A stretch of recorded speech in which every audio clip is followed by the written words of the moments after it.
इस वक्त हम उत्तर प्रदेश के सैफई में मौजूद है और यहाँ से अब से कुछ ही देर में अखिलेश यादव और डिंपल यादव खुद अपना मतदान करने मतदान केंद्र पर आएगी। मैं कैमरा पर्सन को बोलूँगी दिखाइएगा विजुअल्स। मैं आपको बता दूँ जिस प्रकार से हम पूरा जगह जगह बूथ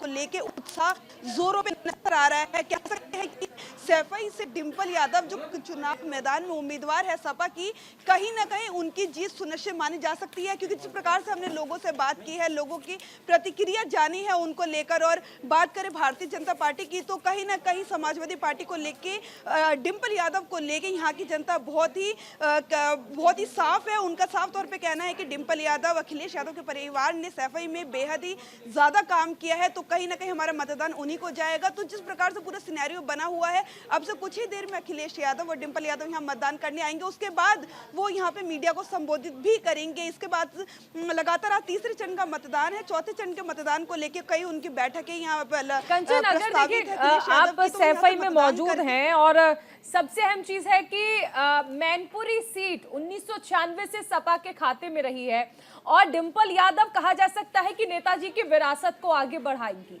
2019 में उनके पक्ष में नतीजे नहीं आए थे।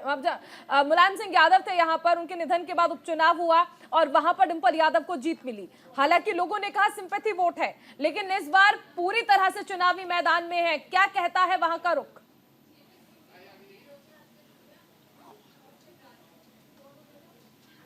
जी बिल्कुल, देखिए जैसा कि आपने बताया कि मुलायम सिंह यादव जी के देहांत के बाद उपचुनाव में डिंपल यादव ने यहाँ पे जीत अपनी हासिल की थी कहीं ना कहीं। और अब जब सपा ने उन्हें उम्मीदवार बनाया है तो यहाँ पे जिस प्रकार की लहर है, लोगों से मिलकर लोगों से बातचीत करके लोगों का साफ तौर पे कहना है कि मुलायम सिंह यादव ने यहाँ पे बेहद तो उनकी विरासत संभालते हुए डिंपल यादव ने भी यहाँ पे बहुत अच्छा काम किया है। कहीं ना कहीं उनके फेवर में अभी तक वोट जो मतदान है यहाँ पे नजर आ रहे हैं, एक तरफा जीत नजर आ रही है हमें, लेकिन लोग घरों से बाहर निकल रहे हैं, मतदान करने आ रहे हैं। कहीं ना कहीं सपा की बेहद तारीफें सुनने को मिली है। तो कह सकते हैं कि जिस प्रकार से पूरा सिनेरियो अभी तक हमें देखने को मिला है सैफई के अंदर मौजूदा हालात में, कहीं ना कहीं वो सपा के पक्ष में जाता हुआ नजर आ रहा है। देखिए, यदि हम पिछले चुनावों का जिक्र करते हैं तो मैनपुरी और संभल की सीट पे साइकिल दौड़ी थी, 8 सीटों पर कमल खिला था और मिशन 80 का लक्ष्य साधने में बीजेपी लगातार जुटी हुई है। तीसरा चरण इसलिए बीजेपी के लिए महत्वपूर्ण है।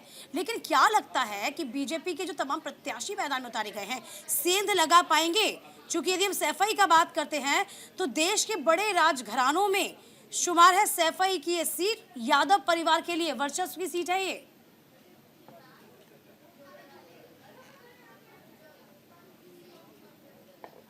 जी बिल्कुल, देखिए मैं आपको बता दूं, जैसे कि बात करें यदि बगल की बदायूं सीट की तो कहीं ना कहीं वहाँ पे जो मौर्य हैं सिटिंग एमपी कहीं ना कहीं उनके अगेंस्ट में जाता हुआ हमें नजर आया है।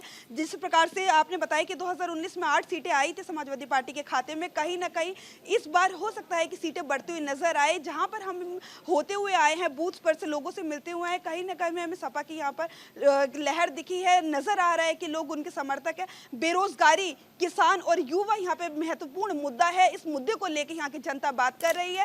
कहीं ना कहीं संतुष्टि भरी सपा के पक्ष में नजर आ रही है। लेकिन बात करें यदि भारतीय जनता पार्टी की तो लोगों का कहना है कि भले ही हमने उत्तर प्रदेश में भारतीय जनता पार्टी को वोट दिया था, लेकिन कहीं ना कहीं नाराजगी लोगों की नजर आ रही है। लेकिन कह सकते हैं कि जिस प्रकार का माहौल इस बार बनता हुआ नजर आ रहा है, अभी तक आपको बता दें अभी के 10 भी नहीं बजे हैं, लेकिन अभी तक जो मतदान हुआ है कहीं ना कहीं अभी का पक्ष सपा के खाते में जाता हुआ नजर आया। लेकिन अभी शाम 6 बजे तक हमें इंतजार करना होगा और आगे का देखना होगा कि बाकी की जो सीट्स है वहां पे क्या पूरा माहौल रहेगा, क्या भारतीय जनता पार्टी के पक्ष या विपक्ष में सीट जाएगी या मतदान होगा या नहीं होगा। अभी 6 बजे का इंतजार करना होगा। बाकी बात अभी हमें इंतजार करके देखना होगा कि क्या यदि बात करें क्योंकि हम बात कर ही रहे हैं तीसरे चरण की।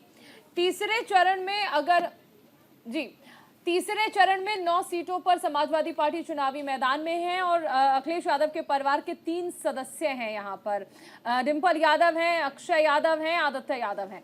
ऐसे में क्या लगता है कि यादव परिवार के लिए साख की बात हो जाती है तीनों ही सीटों पर, लेकिन वही शिकायतें ये भी रही कि एक दूसरे के लिए बहुत ज्यादा प्रचार नहीं कर पाए। अगर कहा जाए तो शिवपाल यादव के लिए कहा गया कि बहुत ज्यादा आदित्य यादव के प्रचार में रह गए, रामगोपाल यादव फिरोजाबाद पर रह गए। हालांकि अखिलेश अखिलेश ने जमकर डिंपल यादव के लिए प्रचार किया है, लेकिन पूरा परिवार एक साथ बहुत ज्यादा नहीं देखा गया।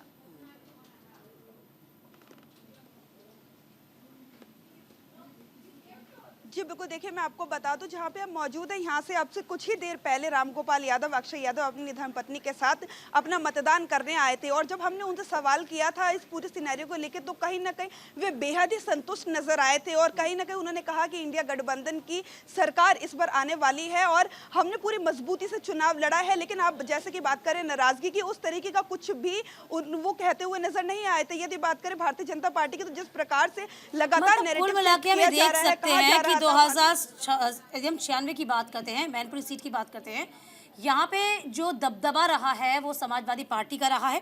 इस बीच ये देखना बहुत दिलचस्प हो जाएगा कि योगी सरकार में पर्यटन और संस्कृति मंत्री ठाकुर जयवीर सिंह को मैदान में उतारा गया है। क्या कमल खिला पाएंगे?